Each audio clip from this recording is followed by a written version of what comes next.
안녕하세요, 윈도입니다. 오늘은 EPR의 상승에 어떻게 대응해야 될지에 대한 영상을 준비했습니다.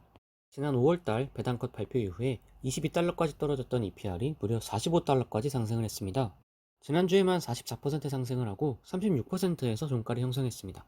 그래서 지금 이 시점에서 아마 많은 분들이 고민하고 계실 것 같습니다. 보유자분들은 이걸 계속 들고 있어도 되나를 고민하고 계실 테고, 보유하지 않은 분들이나 물량을 조금만 들고 계신 분들은 지금 사도 될까를 고민하시는 것 같습니다. 그래서 이번 영상에서는 투자 판단에 도움되실 수 있도록 현재 상황을 한번 살펴보겠습니다. 먼저 긍정 요인 3가지를 살펴볼 텐데요. 첫 번째 긍정 요인은 미국의 고용지표 호조입니다.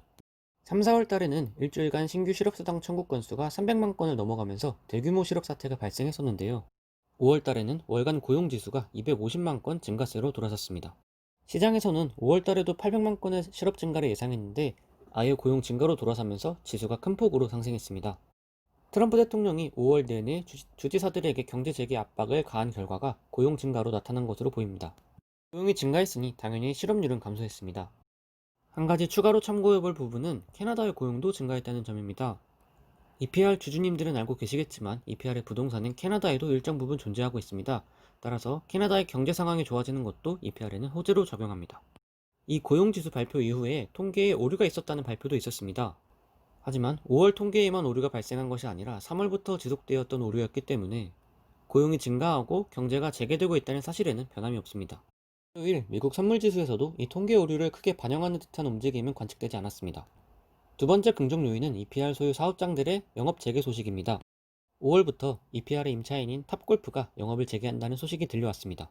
이미지에 보시는 것처럼 실제로 탑골프 홈페이지에서도 예약이 가능한 상태를 확인했고요. 아직 전 지점이 영업을 재개한 것은 아니지만 하나씩 영업 재개를 준비하고 있습니다.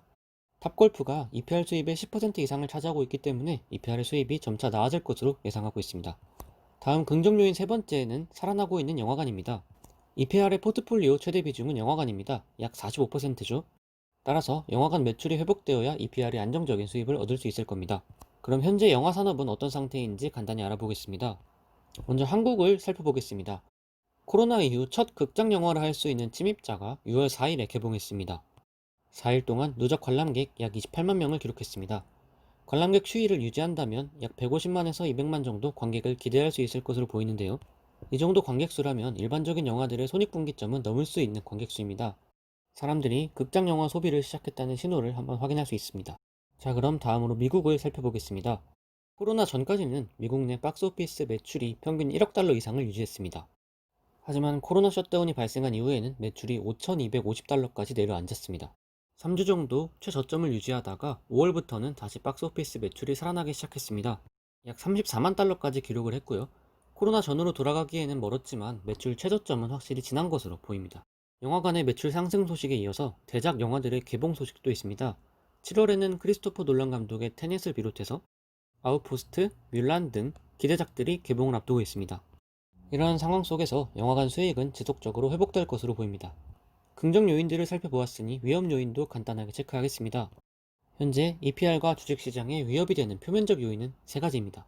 첫 번째로 계속된 상승장으로 인한 차익 실현 매물, 두 번째는 악화되고 있는 트럼프 대통령의 지지율, 세 번째는 지속되고 있는 코로나 재유행 경고입니다. 차익 실현으로 인한 주가 조정이 현 시점에서는 가장 경계해야 하는 요인이라고 생각합니다. 나스닥은 이미 신고가를 달성했고 러셀 지수도 전고점까지 15%밖에 남지 않았기 때문에 차익 실현으로 인한 조정은 언제든 발생할 수 있습니다. 두 번째로 현재 미국 내 시위에 대한 대응과 코로나의 초기 대처 등으로 인해서 트럼프 대통령의 미국 내 여론이 불안정한 상태입니다.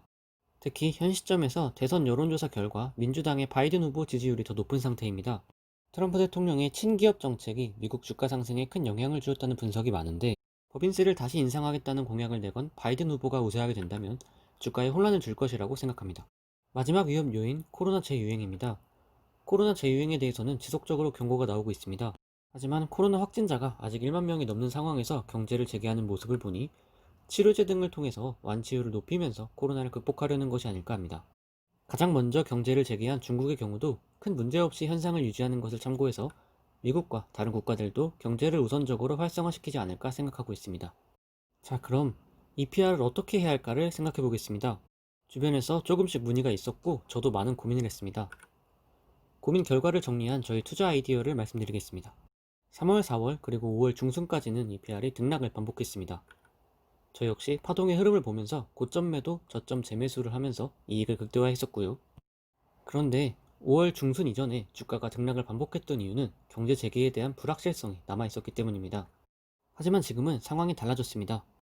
미국이 경제 재개를 시작했기 때문에 각 기업들의 수입 불확실성이 상당히 해소되었고 파산 위험도 많이 줄어들었습니다. 불확실성이 해소됨에 따라서 비대면 및 기술주 이외에 러셀 2000에도 많은 자금이 몰리게 된 상황입니다. 따라서 큰 악재가 발생하기 전까지는 전고점까지 상승 랠리를 이어갈 가능성이 큽니다. 그래서 저는 EPR의 파동 예측을 더 이상 진행하지 않기로 했습니다. 뚜렷한 조정 신호나 강한 악재가 발생하기 전까지는 계속 보유할 생각입니다. 그렇다면 지금 사는 것은 어떨까요? 카톡이나 다른 커뮤니티에서 매수에 대해서도 묻는 분들이 계셨습니다. 지난주에도 한 시청자님께서 조정을 기다렸다가 EPR을 매수해도 괜찮을지 질문을 주셨습니다. 당시에 저는 조정이 크지 않을 것 같아서 주가가 추가로 상승할 가능성을 생각하고 일부 매수하시면 어떨까 하는 답변을 드렸습니다. 그리고 저는 EPR을 지금 사도 괜찮을지에 대해서도 현재 같은 생각을 갖고 있습니다. 당연히 지금은 주가가 많이 오른 상태이기 때문에 한 번에 올인해서 매수하시는 것은 피해야 한다고 생각합니다. 지난번 영상을 마무리하면서 다음 영상에서는 2차전지와 전기차 관련주를 업로드할 예정이라고 말씀을 드린 적이 있습니다. 하지만 급격한 지표 호조로 인해서 저가에 매수하면 좋을 주식들을 먼저 분석해 볼 예정입니다. 다음 영상에서는 미국의 리츠 종목들에 대한 아이디어를 소개하겠습니다. 영상이 도움되셨다면 구독과 좋아요 한번 부탁드리겠습니다. 감사합니다.